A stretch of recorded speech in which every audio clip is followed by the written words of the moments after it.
turabashuhuje bene data mugire igitondo cyiza.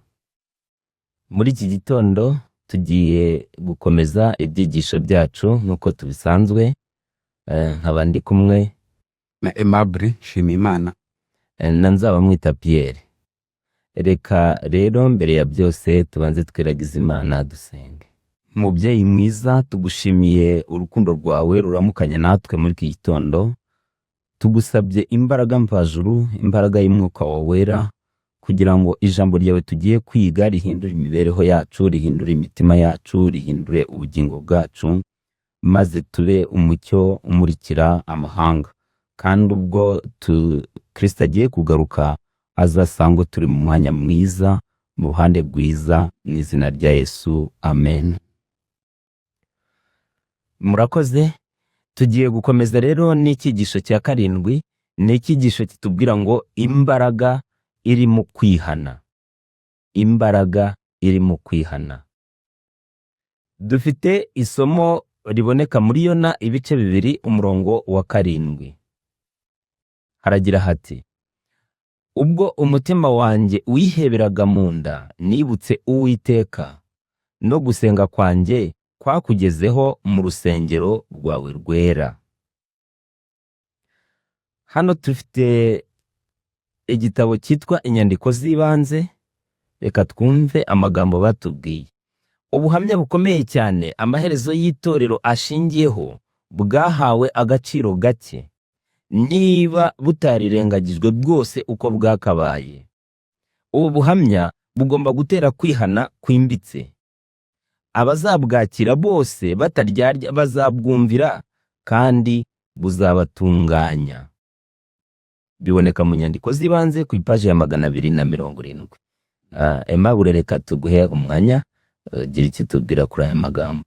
Kote cyane. Hano imbaraga iri kwihana tuyibona mu gitabo cy'umuhanuzi Yona. Yona muza amateka ye, burya Imana yamwohereje kujya kuburira umurwa mukuru wa Ashuri aretwaga Nineve. Ahangaha Yona aje gusobanukirwa neza yuko Imana ishobora guhindura umugambi wayo ibonye twihannye. Kuko Yona turayibona mu ngingo ziri ukurikireho. Murabizi ko turi mu ijambo ry'ibanze cyangwa se ku isato n'umugoroba, nabo turajya kuwa mbere.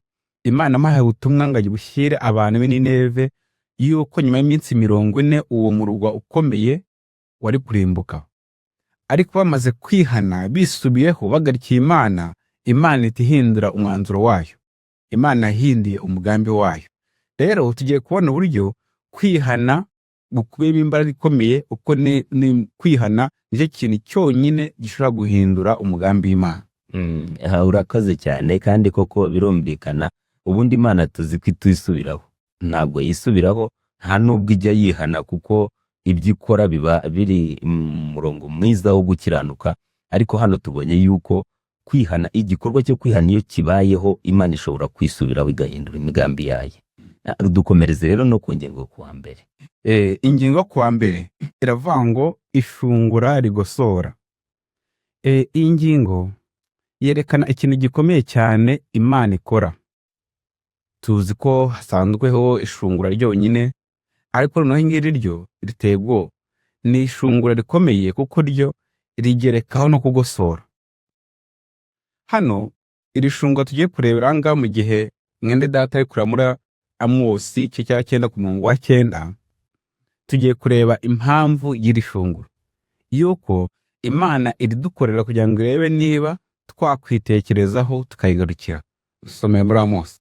Muri Amosi igice cyaho cya 9 umurongo wa 9 haragira ati: kuko nzategeka kandi nzagosorera inzu ya Isirayeli mu moko yose, nk'uko ingano zigosorerwa ku ntara, ntihagire n'imwe igwa hasi. Murabizi abahanga kugosora barabizi bekiye yuko iyo umuntu ari kugosora ingano nziza ntabwo zigwa hasi, ahubwo hagwa hasi umurama. Ko umurama n'ubwo hasi kwagwa ubudakenewe. Rero n'Imana niyo izagosora igashungura ubwoko bwayo. Hano nawe tibajije igiryo shungura, maze agira icyo bivugaho mu nyandiko z'ibanze. Ngo nabajije ubusobanuro bw'ishungura naye nabonye, maze nerekwa ko ryatewe n'ubuhamya budakebakeba buturuka ku nama umuhamya nyakuri yahaye abanyarodokiya.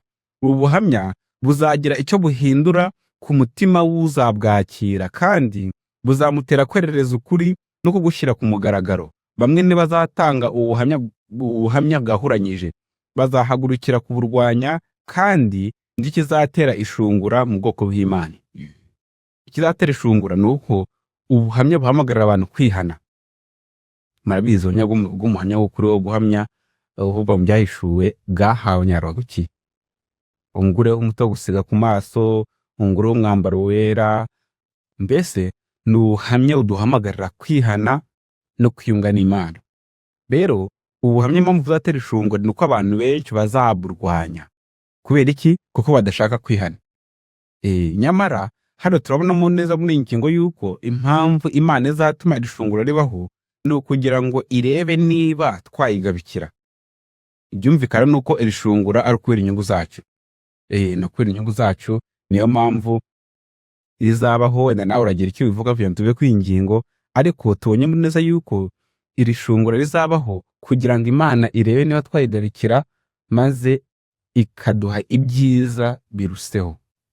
Wowe sinzi niba icyo wavugaho. Icyo ngira ngo mvugeho, ndagira ngo nyine tugitekerezeho, tugihaneho n'ibitekerezo.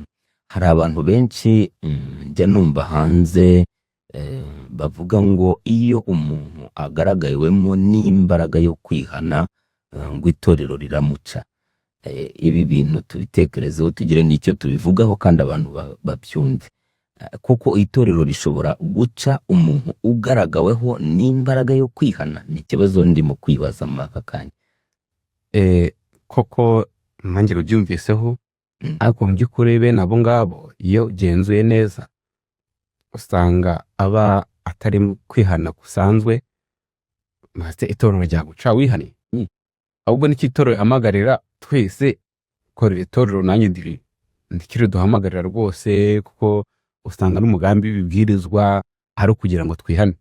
Kuko ikibwirizwa icyo ari cyo cyose, bwa mbere ibibwirizwa bitanga inama, bigahugura, bigacyaha, kandi bikaduhamagarira kwihana. Ahubwo ntekereza ko ahari ari imyumvire iba itariyo. Imyumvire iba itariyo, ntabwo itorero rica umuntu wihannye, ahubwo n'iki itorero duhamagarira. Uri buze kudusomera hasoza babivuzeho neza. Ntabwo itorero rishobora guca ku muntu wihannye, kuko itorero rihamagarira umuntu kwihana no kwera imbuto. Ahubwo hari ikindi kinyoma kivanga mu kwihana no kwatura ibyaha. Noneho umuntu akibwira yuko we hari indi mbaraga yabonye itandukanye n'iy'abandi bafite, agatangira gushaka kuyobora ibintu uko abyumva, agatangira gutwara ibintu uko abishaka binyuranye na gahunda Imana yashyizeho mu itorero ryayo. Icyo gihe rero noneho bikazana imivurungano kubera yuko bidaciye muri gahunda.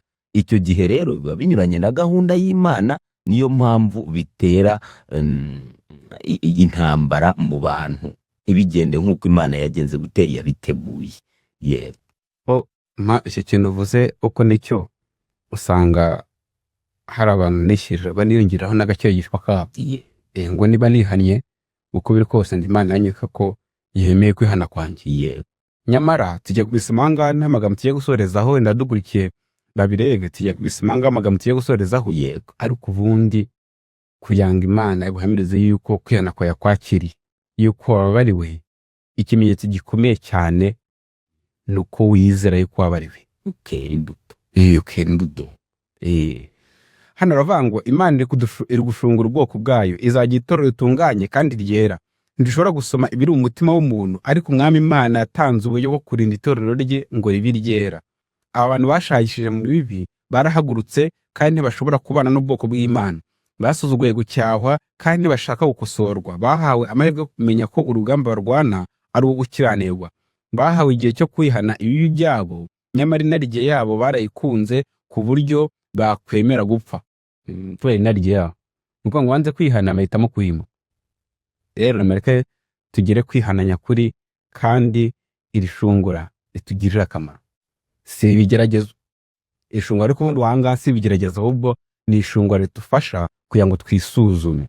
hari ukwihana kw'amajyejuru kubaho umuntu akihana ariko ugasanga inarijye ntiyayiretse, ugasanga kwishyira hejuru ntiyabiretse, ugasanga gucishwa bugufi ntiyigeze agera kuri urwo rugero.